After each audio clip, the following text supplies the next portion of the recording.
guys, and welcome back. In this lesson, we're going to break down the second section of our very first guitar solo. In the previous lesson, we introduced a melody and a theme, but in that first section, the thought doesn't end with a resolve, and it leaves us wanting more. So this section is a musical answer to that first thing that we played. This is where we get that resolve that we so desperately are yearning for. Just so you know, the rhythm track that we're going to be playing is the same thing as the previous one. So it's E to G to C, back to G to F sharp over a clean channel. So we're still going to be playing around in B Phrygian, so it's the same shape, it's the same playground that we're going to be, we worked with in the last lesson, with that raised third.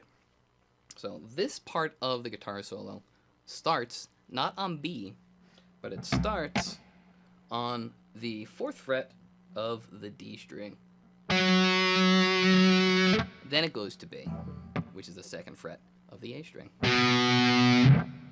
Then it goes to the 5th fret of the D string. Then it goes to the 5th fret of the A string. And then it goes back to where we started on the 4th fret of the D string, to the 2nd fret.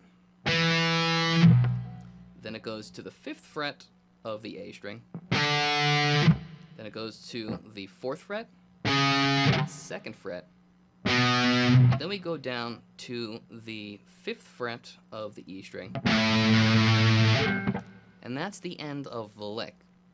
Now you'll notice that this one also doesn't have a resolve on the root. So it doesn't have a resolve on the B where we started, and it also does not have a resolve on the E, which is what we are playing. We're playing in E minor. And the purpose of that is that it also creates that sense of we want more, and it leads into the repeat, or it leads into the next part of the solo or the song. So I'll play it so this way you guys can hear what this next part sounds like, played straight through.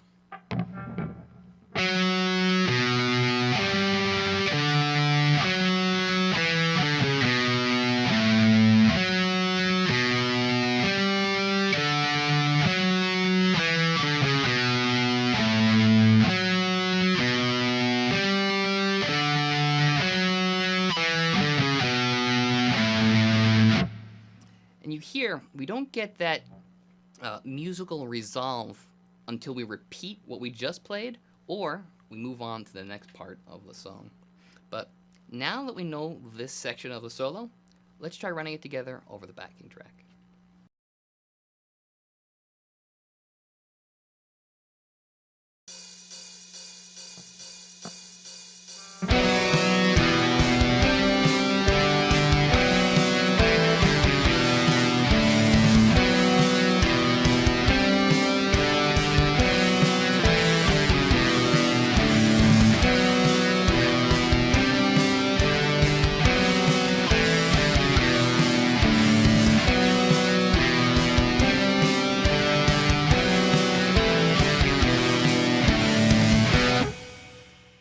Great job, guys.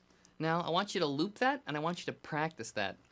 Something I want you to keep in mind while you're practicing this and the first part of the solo is that I want you to keep your thumb placement as close to your index finger on the opposite side of the neck as possible. One, because it's going to give you more strength when you're holding down notes, and it's going to be easier to stay in this position.